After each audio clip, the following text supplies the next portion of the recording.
Good morning students, आप सभी का स्वागत है। दोस्तों, हम न्यायपालिका का अध्ययन कर रहे हैं।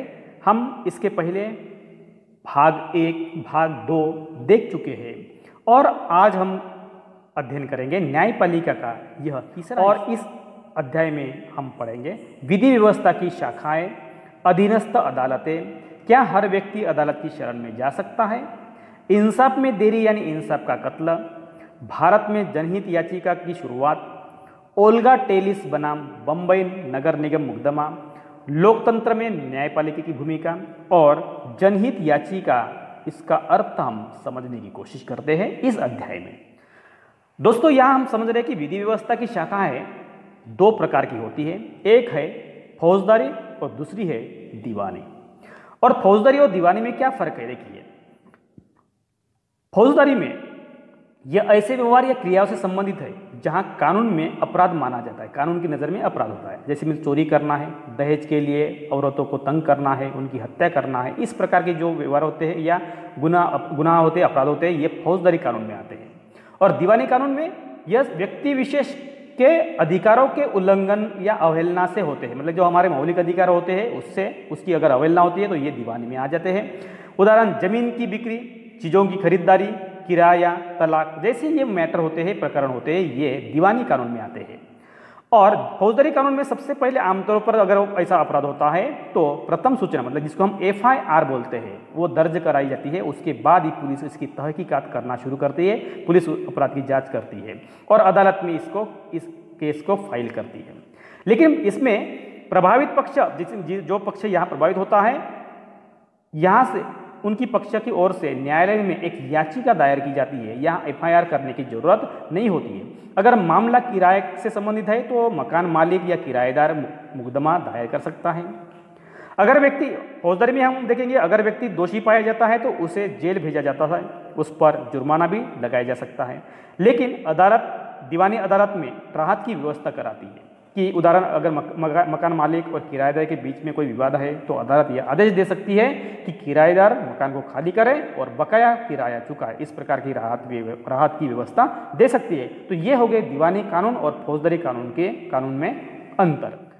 अधीनस्थ न्यायालयों का हम अर्थ समझने की कोशिश करते हैं कि इसके पहले की पार्ट 1 में भी हमने अधीनस्थ न्यायालयों का जिक्र कर चुके हैं। तो अधीनस्थ न्यायालयों के अलग अलग नाम होते हैं, जैसे मतलब ट्रायल कोर्ट बोलते हैं उनको, शिला न्यायालय भी कहा जाता है, अतिरिक्त सत्र न्यायाधीश, प्रधान न्यायिक मजिस्ट्रेट, मेट्रोपॉलिटन मजिस्ट्रेट, सिविल जज, इनको ये नाम से बुलाया जाता है। तो ये हो गए अधीनस्थ न्यायालय जिनका संबंध बहुत सारे लोगों का होता है। और ये इस प्रकार का जो हमने न्यायालय व्यवस्था देखी थी, तो यहाँ ये जो हिस्सा होता है, जो डिस्ट्रिक्ट न्यायालय जो होते हैं, तो यहाँ इस स्तर पर ये अधीनस्थ न्यायालय होते हैं। क्वेश्चन है हमारे सामने, क्या हर व्यक्ति अदालत की शरण में जा सकता है? तो हमने ये देख चुके हैं कि कानून के सामने सब बराबर है और हर नागरिक को अदालत के माध्यम से न्याय मांगने का भी अधिकार है। भारत के सभी नागरिक देश के न्यायालय की शरण में जा सकते हैं, ऐसा प्रावधान है। और हमारे मौलिक अधिकारों की रक्षा करने में ये न्यायालय बहुत ही महत्वपूर्ण भूमिका निभाते हैं और अदालत की सेवाएं भी सभी के लिए ये उपलब्ध है। लेकिन कानूनी प्रक्रिया में पैसा और कागजी कार्रवाई की जरूरत पड़ती है। और 1980 के दशक में सर्वोच्च न्यायालय में जनहित याचिका, मतलब PIL की व्यवस्था भी विकसित की है। तो यहाँ हम समझने की कोशिश करते हैं कि PIL मतलब जनहित याचिका क्या होती है। ये आपके लिए क्वेश्चन भी है कि इंसाफ में देरी यानी इंसाफ का कत्ल भी होता है, ऐसा कहा जाता है। तो यहाँ हम समझ रहे हैं कि अदालत की सेवाएं सभी के लिए उपलब्ध है, हम ये देख चुके हैं और ये वास्तव है। लेकिन वास्तव में अगर हम देखेंगे, गरीबों के लिए जो अदालतों में जाना काफ़ी मुश्किल होता है। इसका कारण हम बताते हैं कि कानूनी प्रक्रिया में काफ़ी पैसा भी लगता है और बहुत सारी कागजी कार्यवाही भी करनी पड़ती है। कानूनी प्रक्रिया में समय भी बहुत ज़्यादा लगता है क्योंकि जल्दी न्याय नहीं मिलता है। और गरीब आदमी अगर पढ़ना लिखना नहीं जानता और उसका परिवार दिहाड़ी मजदूरी से, मतलब रोजी रोटी कमाने वाले लोग होते हैं, तो अदालत में जाने और इंसाफ पाने की उम्मीद उसके लिए बहुत ही मुश्किल हो सकती है। और मुकदमे की सुनवाई में अदालतें कई साल भी लगा देती है और इसीलिए इसी देरी को ध्यान में रखते हुए हम अक्सर कहते हैं कि इंसाफ में देरी यानी इंसाफ का कत्ल ही होता है। अगर अपने को हम अपराधी नहीं है और इंसाफ मांगने के लिए जाते हैं, लेकिन क्या है कि वो इतना देर होता है कि वो हम पर अन्यायी हो सकता है, क्योंकि बाद में अगर अपने को न्याय मिलता है तो भी वो भी अन्यायी होता है। तो इसीलिए हम बोलते हैं इंसाफ में देरी यानी इंसाफ का यह कत्ल होता है। इंसाफ अगर देना है तो जल्दी मिलना चाहिए, तभी वो सही इंसाफ होता है। अगर वो देरी होता है तो वो इंसाफ का कत्ल ही होता है, सही न्यायदान नहीं हो सकता। दोस्तों, हम यह समझने की कोशिश करते हैं कि भारत में जनहित याचिका की शुरुआत कैसे हो गई है। तो 1980 के दशक में सर्वोच्च न्यायालय ने जनहित याचिका की व्यवस्था विकसित की थी और इस न्यायालय ने न्याय तक ज़्यादा से ज़्यादा लोगों की पहुंच होनी चाहिए और यह स्थापित करने का उनका प्रयास था। न्यायालय ने किसी भी व्यक्ति या संस्था को ऐसे लोगों और से जनहित याचिका का दायर करने का अधिकार दिया था जिनके अधिकारों का उल्लंघन हो रहा है। अगर मान लीजिए कोई अगर सामाजिक कार्यकर्ता है और वो देखते हैं कि समाज में कुछ लोग होते हैं जिनके मौलिक अधिकारों का हनन हो रहा है, तो यह सामाजिक कार्यकर्ता भी उनकी तरफ से जनहित याचिका मतलब पब्लिक इंटरेस्ट लिटिगेशन कोर्ट में दायर कर सकते हैं और याचिका उच्च न्यायालय या सर्वोच्च न्यायालय में भेजी जा सकती है। न्यायालय ने कानूनी प्रक्रिया को इतना बेहद और आसान बनाया था कि सर्वोच्च न्यायालय या उच्च न्यायालय के नाम से भेजे गए पत्र या तार, जिसको हम टेलीग्राम बोलते हैं, उसको भी जनहित याचिका माना जा सकता है। और इसका असर यह हो गया कि जब यानी जनहित याचिका का प्रक्रिया शुरू हो गई तो बंधुआ मजदूर को अमानवीय श्रम से मुक्ति दिलाने के और बिहार में सजा काटने के बाद भी रिहा नहीं किए गए कैदियों को रिहा करवाने के लिए जनहित याचिका का ही इस्तेमाल किया गया था। तो बिहार में क्या हो गया था कि कुछ लोग जेल में कैद थे, उनकी सजा समाप्त होने के बाद भी उनको ही मालूम नहीं था, मतलब कैदियों को मालूम नहीं था कि उनकी सजा समाप्त हो गई है और प्रशासन ने भी इस पर कोई ध्यान नहीं दिया था और इसीलिए इस जनहित याचिका के कारण ही वो वहाँ के जो कैदी थे उनकी रिहाई की गई थी। और हम देखते हैं कि अब सरकारी स्कूलों में बच्चों को मध्याह्न भोजन योजना शुरू हो गई थी। तो सरकारी स्कूल और सरकारी सहायता प्राप्त जो स्कूल होते हैं, यहाँ के बच्चों को दोपहर का मुफ्त में भोजन दिया जाता है, उसकी व्यवस्था भी इसी जनहित याचिका के फलस्वरूप की गई थी। दोस्तों, आप यहाँ देख सकते हैं कि यह वर्ष 2001 में राजस्थान और उड़ीसा में पड़े सुखाड़ की वजह से लाखों लोगों को सामने भोजन का भारी अभाव पैदा हो गया। तो ये एक सिचुएशन हो गई। और दूसरी सिचुएशन देखिए कि यहाँ सरकारी गोदाम है और अनाज से भरे पड़े थे और बहुत सारा गेहूं चूहों की भेंट चढ़ा गया था। तो ये देखिए, एक तरफ अकाल पड़ा था तो लोगों को खाने के लिए नहीं मिल रहा था और दूसरी तरफ गोदाम में अनाज तो भरा था लेकिन लोगों तक वो नहीं पहुंचता, उसकी जगह चूहों का पेट भरता। तीसरा पिक्चर दिया गया है कि इस देखते हुए people's union of civil liberties नामक संगठन ने सर्वोच्च न्यायालय में एक जनहित याचिका दाखिल की और उन्होंने कहा गया कि संविधान के अनुच्छेद 21 में दिए गए जीवन के मौलिक अधिकारों को भोजन का भी अधिकार दिया गया है और राज्य की इस दलील को भी गलत साबित कर दिया कि उसके पास संसाधन नहीं है। इस आधार पर यह था कि सरकारी गोदाम अनाज से भरे हुए थे, तब सर्वोच्च न्यायालय ने आदेश दिया कि सबको भोजन उपलब्ध करना राज्य का एक दायित्व होता है। तो इस तरह से क्या होता है कि जब परिस्थिति बहुत ही गंभीर होती है तो सरकार की ये जिम्मेदारी होती है कि उन लोगों तक इस प्रकार का अनाज, उनको जीने का अधिकार होता है, तो इस प्रकार की सुविधा उनको देना बेहद जरूरी होता है। यहाँ आप देख सकते हैं कि सर्वोच्च न्यायालय ने सरकार को ये भी आदेश दिया है कि रोजगार पैदा करे, राशन की सरकारी दुकानों के जरिए सस्ती दर पर भोजन उपलब्ध कराए और बच्चों को स्कूल में दोपहर का भोजन दिया जाए। तो ये हो गए न्यायालय ने सरकारी योजनाओं के क्रियान्वयन के बारे में रिपोर्ट करने के लिए भी कहा गया है। क्या है कि खाद्य आयुक्तों को भी नियुक्त किया गया, मतलब जिसको हम फूड इंस्पेक्टर बोलते हैं।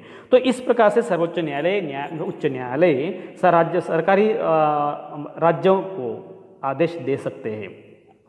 यहाँ भी हम समझ सकते हैं इंसाफ में देरी यानी इंसाफ में कत्ल। यहाँ देखिए कि 22 मई 1987 को मारे गए कुछ हाशिमपुरा के 43 मुसलमानों के कुछ परिजन दिखाई दे रहे हैं और इनकी मांग है कि मुकदमा शुरू पिछले 31 साल से न्याय के लिए वो संघर्ष कर रहे थे। उसके मुकदमा शुरू होने में जो इतना विलंब हुआ कि उसके कारण सितंबर 2002 में, देखिए ये घटना 1987 की, और 2002 में सर्वोच्च न्यायालय ने यह मामला उत्तर प्रदेश से दिल्ली स्थानांतरित कर दिया और इसमें प्रोविंशियल आर्म कॉन्स्टिब्यूलरी पीएसी के 19 लोगों पर हत्या और अन्य आपराधिक मामलों के आरोपों में मुकदमे चलाए थे। इस मुकदमे 2007 तक केवल 3 गवाहों के बयान दर्ज किए गए थे। तो देखिए कि कितना देर लगता है, विलंब कितना लगता है, और इसीलिए हम बोलते हैं कि इंसाफ में देरी यानी इंसाफ का कत्ल। अंत में 31 अक्टूबर 2018 को दिल्ली उच्च न्यायालय ने आरोपी को दोषी ठहराया और इस तरह से इस मामले को निपटाने की कोशिश की गई। अगला मुद्दा है हमारा ओल्गा टेलिस बनाम बंबई नगर निगम। तो इसको हम समझने की कोशिश करते हैं। तो देखिए कि यहाँ कुछ अदालतें, कुछ फैसले ऐसे भी रहे हैं अदालतों के कि जिन्हें लोग आम आदमी के लिए नुकसानदेह मानते हैं। उदाहरण के लिए हम देखते हैं कि गरीबों के आवास अधिकार जैसे मुद्दों पर काम करने वाले कार्यकर्ताओं का मानना है कि बस्तियां, झुग्गी झोपड़ियों को बेदखल करने के बारे में अदालत द्वारा दिए गए हाल के फैसले पुराने फैसले के विरुद्ध है। तो ये हम समझने की कोशिश करते हैं कि ओल्गा टेलिस बनाम बंबई नगर निगम मुकदमा। तो क्या हो गया कि ओल्गा टेलिस बनाम बंबई नगर निगम में न्यायालय ने एक महत्वपूर्ण निर्णय दिया था और इस फैसले में अदालत ने आजीविका के अधिकार को आजीवन के अधिकार का ही हिस्सा बताया है। जैसे कि और अनुच्छेद 21 में भी ये कहा गया है कि जीवन के अधिकार का दायरा बहुत ही व्यापक होता है। जीवन का मतलब केवल मौलिक जैविक अस्तित्व बनाए रखने से कहीं ज़्यादा होता है। अभी देखते हैं कि उदाहरण के लिए यह एक अधिकार है हमारा जीवन जीने का कि और यह महत्वपूर्ण पहलू आजीविका का अधिकार भी है, क्योंकि कोई भी व्यक्ति अगर उसके पास जीवन जीने के कोई साधन नहीं है तो इसका मतलब वो जीवित नहीं रहेगा। इसका मतलब अनुच्छेद 21 का उल्लंघन हो रहा है यहाँ। और किसी व्यक्ति को पटरी या झुग्गी बस्ती से अगर उजाड़ देते हैं तो उसकी रोजी रोटी का साधन चला जाएगा, उसके आजीविका के साधन फौरन नष्ट हो जाते हैं। और इसीलिए जो इसके आजीविका साधन नष्ट हो जाते हैं तो मतलब वो याचिकाकर्ता को उजाड़ने से वे अपनी आजीविका से हाथ धो बैठेंगे और इस प्रकार जीवन से भी वंचित हो जाएंगे। तो इस प्रकार से ओल्गा टेलिस बनाम में बंबई नगर निगम मुकदमा में इस प्रकार से फैसला दिया गया है। और इसीलिए अगर उन्हें पटरी या झुग्गियों से हटा दिया जाए तो उनका रोजगार भी खत्म हो सकता है। जबकि पहले वाले फैसले मतलब जैसे 1985 में ओल्गा टेलिस बनाम बंबई नगर निगम के मुकदमे में दिया गया फैसला में झुग्गी वासियों की आजीविका बचाने का प्रयास किया जा रहा था।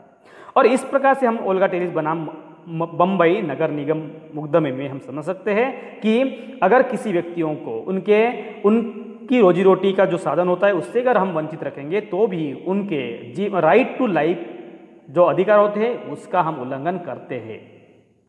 लोकतंत्र में न्यायपालिका की भूमिका क्या होती है? देखिए, तो लोकतंत्र में भारत में न्यायपालिका ने एक बहुत ही महत्वपूर्ण भूमिका निभाई है, क्योंकि लोकतंत्र को बचाने के लिए न्यायपालिका होना बहुत ही जरूरी है। न्यायपालिका ने कार्यपालिका और विधायकों की शक्तियों पर अंकुश तो लगाया है, नागरिकों के अधिकारों की सुरक्षा भी की है। और संविधान सभा के सदस्यों ने एक ऐसी न्यायपालिका का सपना देखा था जो बिल्कुल सही सपना था, जो पूरी तरह स्वतंत्र हो। और ये हमारे लोकतंत्र का एक बुनियादी पहलू भी है। यह लोकतंत्र में न्यायपालिका का एक महत्वपूर्ण पहलू नजर आता है। दोस्तों, यहाँ कुछ शब्दों के भी हम महत्व समझने की कोशिश करते हैं कि यहाँ बरी करना हम ये इसके पहले देख चुके हैं कि जब अदालत किसी व्यक्ति को उन आरोपों से मुक्त कर देती है जिनके आधार पर उनके खिलाफ मुकदमा चल रहा था और बाद में उनके खिलाफ कोई पुख्ता सबूत ना मिलने के कारण उनको बरी किया जा सकता है। अपील करना मतलब कि निचली अदालत के फैसले के विरुद्ध जब कोई पक्ष समाधानी नहीं होता है, पुनर्विचार करने के लिए ऊपरी न्यायालय में वो जाता है और इसे हम क्या बोलते हैं? अपील करना। मुआवजा मतलब किसी नुकसान या क्षति की भरपाई के लिए दिए जाने वाली जो राशि होती है, पैसे होते हैं, उसको हम मुआवजा कहते हैं। बेदखली का मतलब होता है अभी लोग जिस जमीन मकानों में रहते हैं अगर उन्हें हम वहाँ से अगर हटा देते हैं तो उसको हम बोलेंगे बेदखली कर देना। और उल्लंघन का मतलब होता है किसी कानून को तोड़ने या मौलिक अधिकारों के हनन की क्रिया को हम बोलेंगे उल्लंघन करना। तो ये हो गए कुछ महत्वपूर्ण शब्द जो इस अध्याय में आए हैं। दोस्तों, यहाँ हम देखते हैं कि एक महत्वपूर्ण टॉपिक है जो जनहित याचिका। इसके पहले भी हम इसका जिक्र कर चुके हैं लेकिन हम थोड़ा सा अभी यहाँ विस्तार से देखते हैं। तो जनहित याचिका की जो उत्पत्ति है यह उत्पत्ति हो गई अमेरिका में, उसका विकास हो गया अमेरिका में 1960 के दशक में। और अमेरिका में इसे प्रतिनिधित्वहीन समूह एवं हितों की कानूनी या वैधिक प्रतिनिधित्व प्रदान करने के लिए बनाया गया था। मतलब क्या है? प्रतिनिधित्व, जिनके कोई प्रतिनिधित्व नहीं होते हैं लेकिन ऐसे समूह होते हैं, उनके हितों की कानूनी सुरक्षा करने के लिए, उनके वैधानिक अधिकारों की रक्षा करने के लिए यह याचिका का प्रचलन शुरू हो गया है। और भारत में जनहित याचिका को जो है, जिसको हम PIL बोलते हैं, सर्वोच्च न्यायालय की न्यायिक सक्रियता का एक उत्पाद है। क्योंकि इसका मतलब क्या है कि सर्वोच्च न्यायालय लोगों के मौलिक अधिकारों की सुरक्षा करने के लिए एक सक्रिय यंत्रणा है। और इसकी शुरुआत भारत में शुरू हो गई है 1980 के दशक में के मध्य में। और न्यायमूर्ति VR कृष्ण अय्यर और न्यायमूर्ति PN भगवती PIL की अवधारणा के प्रवर्तक है, मतलब क्या है, वह इसके फाउंडर है। इन्होंने इसका प्रचलन शुरू किया है। और PIL को अन्य नाम से भी जाना जाता है, जैसे मतलब सामाजिक क्रिया याचिका, जिसको सोशल एक्शन लिटिगेशन भी कहते हैं, सामाजिक हित याचिका मतलब सोशल इंटरेस्ट लिटिगेशन भी कहते हैं, तथा वर्गीय क्रिया याचिका क्लास एक्शन लिटिगेशन, इनके भी अलग अलग ये नाम होते हैं। दूसरी बात करते हैं हम PIL का अर्थ होता है कि भारत में जो PIL की शुरुआत हुई है, ये पारंपरिक अधिकारिता के शासन एवं नियमों में रियायत से शुरू हो गई है। अभी पारंपरिक का मतलब, पारंपरिक जो नियम कैसे होते हैं कि अगर किसी पर अन्याय होता है तो उसको अदालत में जाना पड़ता है, ये हो गए पारंपरिक नियम और पारंपरिक शासन, ठीक है। लेकिन अदालत में ना जाते हुए भी अपारंपरिक रीति से उनको भी न्याय मिलना चाहिए, मतलब कि कानून के अनुसार केवल वही व्यक्ति संवैधानिक उपचार के लिए न्यायालय में जा सकता है जिनके अधिकारों का हनन हुआ है। तो ये हो गए पारंपरिक नियम।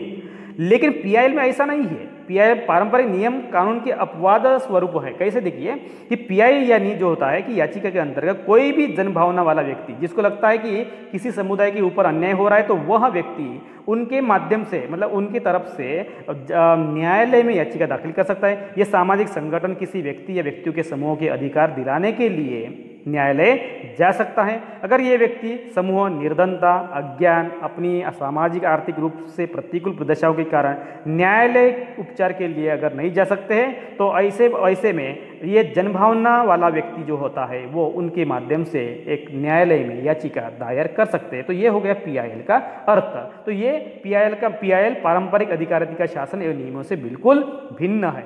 PIL के उद्देश्य जो होते हैं ये देखते हैं कि PIL कानून के शासन के लिए बिल्कुल जरूरी है और ये न्याय देने के लिए न्याय के मुद्दे को आगे बढ़ाता। कैसे देखिए, कानून के शासन की यहाँ रक्षा की जा सकती है PIL के माध्यम से। सामाजिक और आर्थिक रूप से जो कमजोर वर्ग होते हैं उनकी जो न्याय तक पहुँचने की जो क्षमता नहीं होती है वो प्रभावकारी यहाँ बन सकती है, क्योंकि उनके माध्यम से कोई व्यक्ति जो जनभावना व्यक्ति जो होती है वो उनके माध्यम से जनहित याचिका कोर्ट में दे सकते हैं। और मौलिक अधिकार को जो सार्थक रूप है से हम प्राप्त कर सकते हैं, क्योंकि मौलिक अधिकारों की सुरक्षा यहाँ की जा सकती है। तो ये हो गए PIL के उद्देश्य। PIL की विशेषता भी होती है, जैसे कि मतलब PIL जो है कानूनी सहायता एक आंदोलन का एक रणनीतिक अंग है कि हम चाहते हैं कि लोगों को न्याय मिलना चाहिए, लोगों को न्याय तक पहुंच होनी चाहिए और गरीब जनता न्याय को सुलभ बनाना है, गरीब लोगों तक पहुंचाना है। तो ये पहली विशेषता है। और सामान्य पारंपरिक वाद के मुकाबले ये बिल्कुल भिन्न है। जैसे कि हमने बताया था कि ये सामान्य जो पारंपरिक जो वाद होते हैं उसके लिए हमको न्याय में कोर्ट में जाना पड़ता है, लेकिन यहाँ ऐसा जरूरी नहीं है कि हमारे मतलब उन व्यक्तियों के माध्यम से कोई और यहाँ याचिका दायर करते हैं। और सार्वजनिक हितों को आगे बढ़ाने के, उनकी रक्षा करने के लिए भी इसका इस्तेमाल किया जाता है। जिनकी संख्या बड़ी है, जो गरीब है, अशिक्षित है और सामाजिक और आर्थिक रूप से साधनहीन है और उनकी कानूनी तथा संवैधानिक अधिकारों की रक्षा करनी है, तो इसका हम इस्तेमाल कर सकते हैं। और यह सहकारी प्रयास है, क्योंकि एक व्यक्ति, एक संगठन अन्य समुदाय की अधिकारों की रक्षा करने की कोशिश करते हैं और इसीलिए हम इसको एक सहकारी प्रयास कह सकते हैं। तो दोस्तों, हम यहाँ समझने की कोशिश की है कि जनहित याचिका, न्यायालयीन प्रक्रिया, और उम्मीद करता हूँ कि इस अध्याय के जितने भी कुछ संज्ञा है, कंसेप्ट है, ये आपको समझ में आई है। और इस तरह से हम यही रुकते हैं और यही समाप्त करते हैं।